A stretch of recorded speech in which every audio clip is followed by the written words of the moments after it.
One of the dream bikes on my short list of vintage bikes I'd like to find and restore has been the 1974 XR75. It was an epic first bike for many of us, and for many of our 80s motocross heroes too. Rick Johnson, Doug Dubach, Jeff Ward of course, and so many others.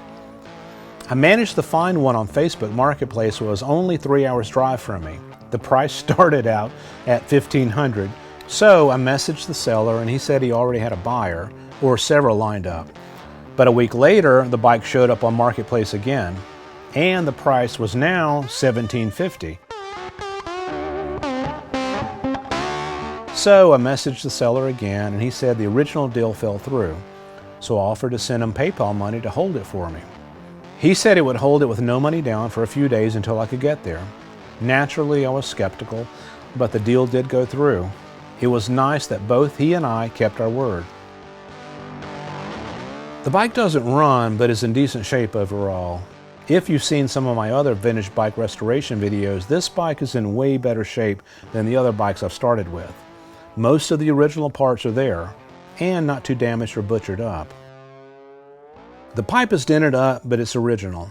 We used to chop them off with a hacksaw when we were kids to make them loud, so our neighborhood friends could hear us crank them up from 4 blocks away.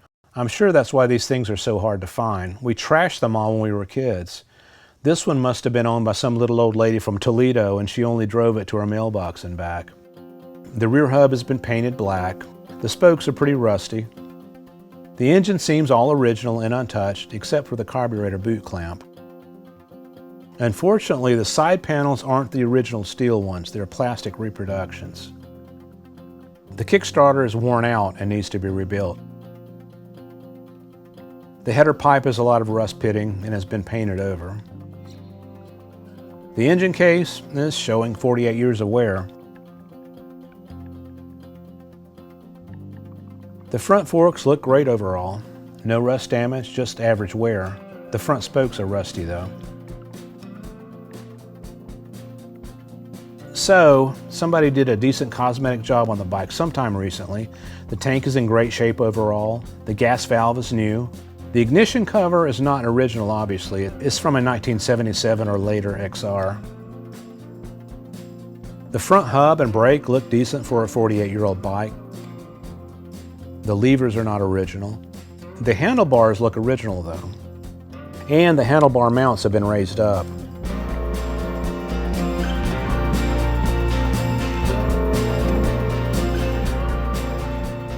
The kill switch is original, which is good. These are pretty expensive to replace.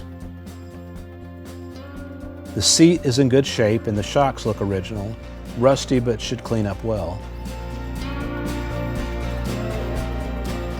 Let's take a look inside the tank. Hopefully it's not a rust bucket.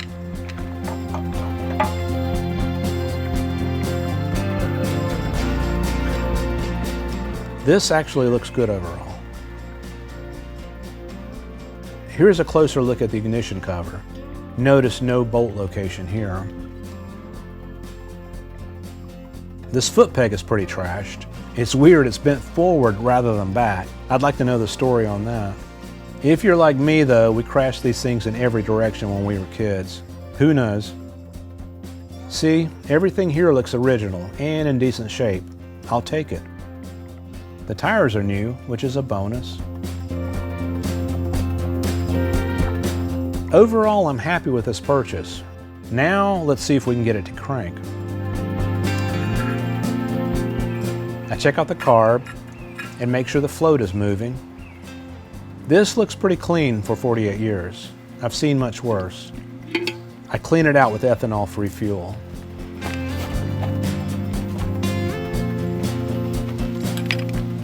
Next, I check the plug. It looks a bit oily. Then I air out the cylinder. Then I check the oil.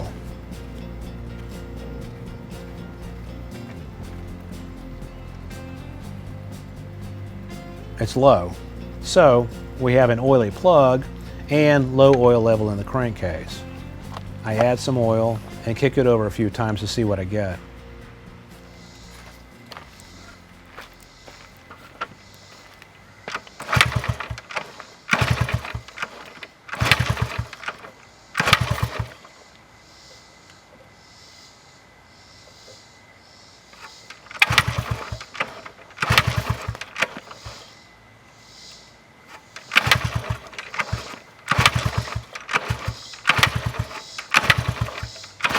Absolutely nothing.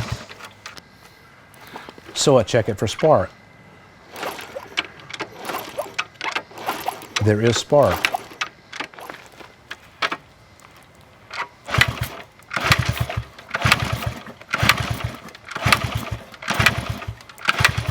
But still nothing. So next I check the air filter to see if there's a rat's nest in it or any blockage. Who knows how long this bike has been sitting and where. Then I pull the carb bowl again and spray out the jets.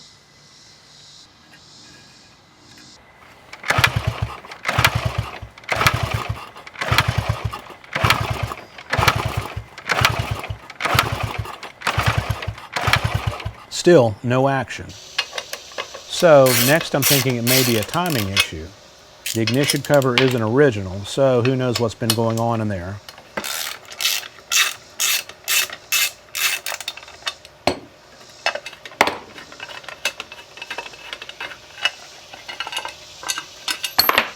I check the flywheel to make sure it hasn't come loose and slipped off the key, and nothing else is loose in there. I've had flywheel keys actually shear off before, and the flywheel will spin a bit, taking the timing just out of whack. Everything looked fine though, and it was all tight. So I moved on to the obvious, get a new spark plug. I also put a larger rubber seal in front of the carb to be sure there wasn't an air leak.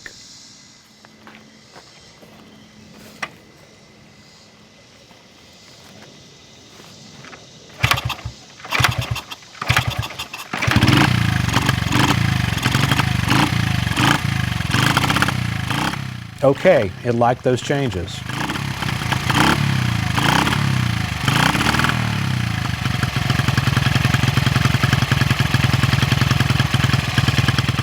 Okay, it's running, but it doesn't sound healthy. What do you think?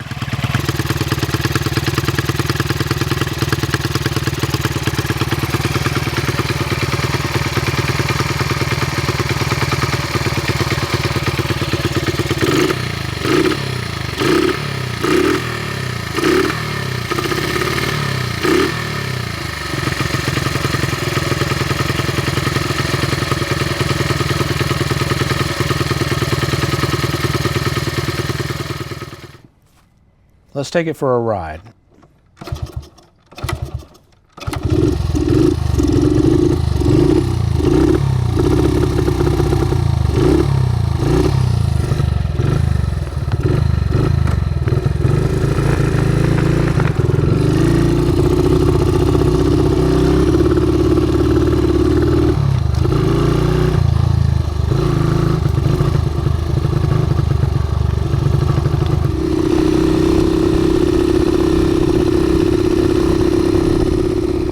The throttle is not crisp at all. The clutch is also slipping. The gears are all smooth, all four. The engine is straining and doesn't want to clear out.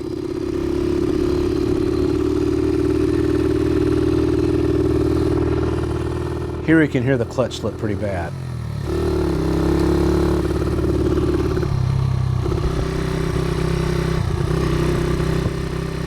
Right now I have two theories.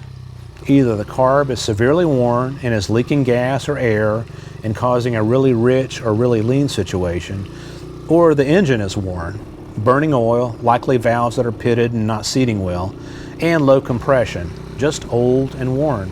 The engine just won't clear out and go. So out of curiosity, for $65 I ordered a new carb. I'll put it on and see if the engine acts different.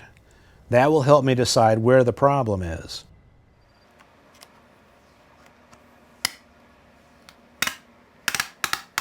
While I waited for the new carb to arrive, I peeled off the pinstriping work, just to get the bike back closer to the original look of a 1974 XR75.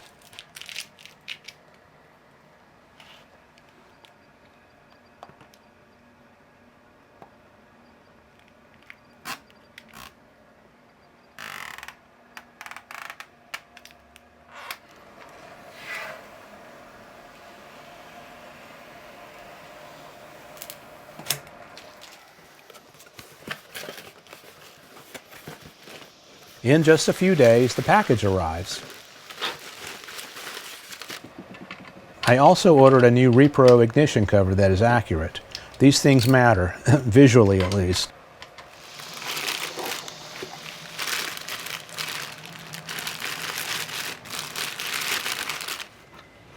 So I start installing the new carb.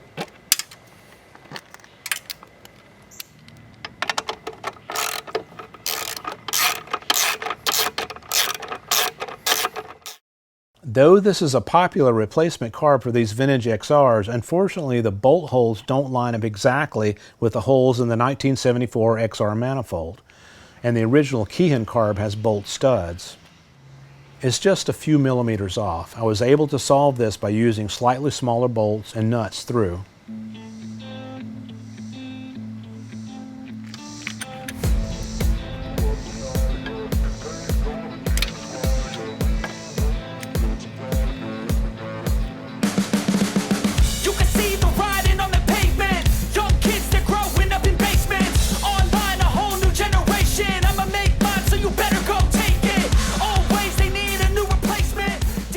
I also had to adjust the throttle cable at the throttle housing to get the carb piston to close completely on the new carb.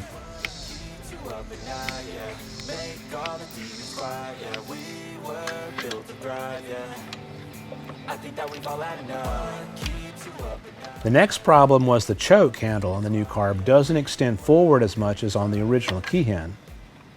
So I very carefully bent the choke handle forward so it would clear the frame.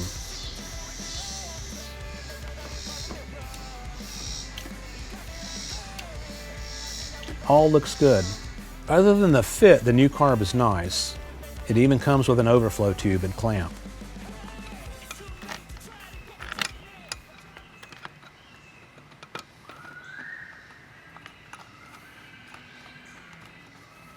Okay, let's try and crank it again.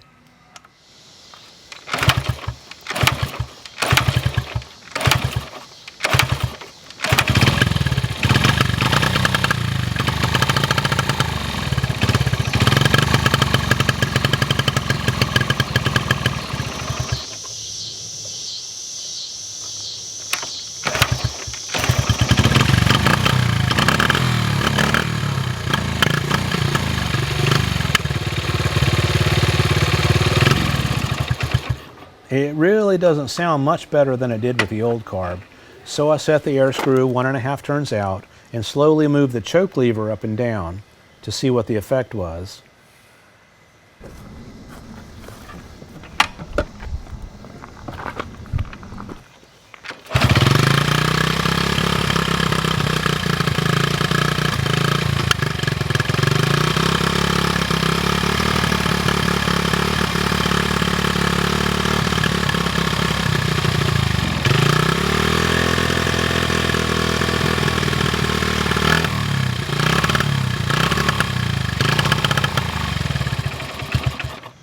Not much.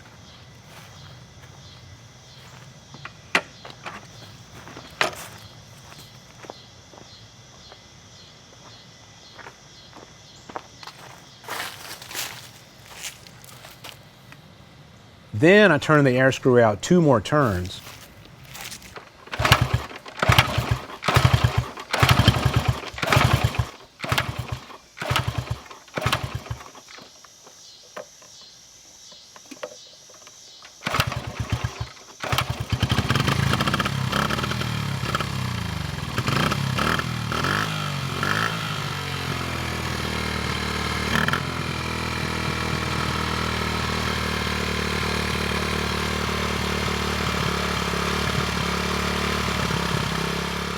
This is definitely the best it's ran, so I lowered the idle to see if it would idle slow.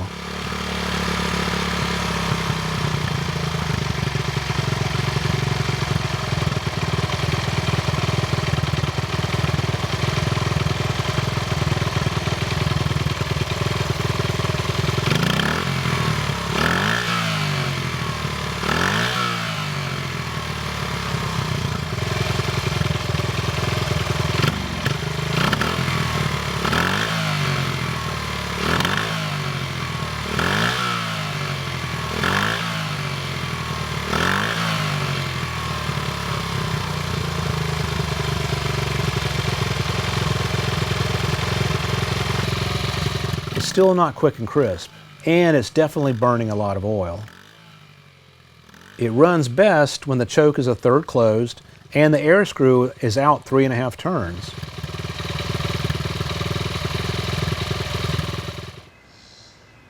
The plug is already showing a lot of burnt oil. My opinion is this 48-year-old engine is just worn and needs to be completely rebuilt.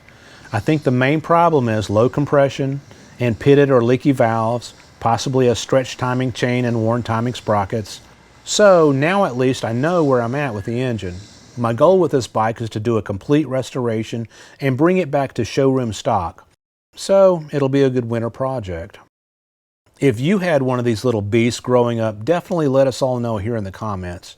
There are several other vintage bike restoration videos here on my YouTube channel. Check those out too if you enjoy this type of stuff.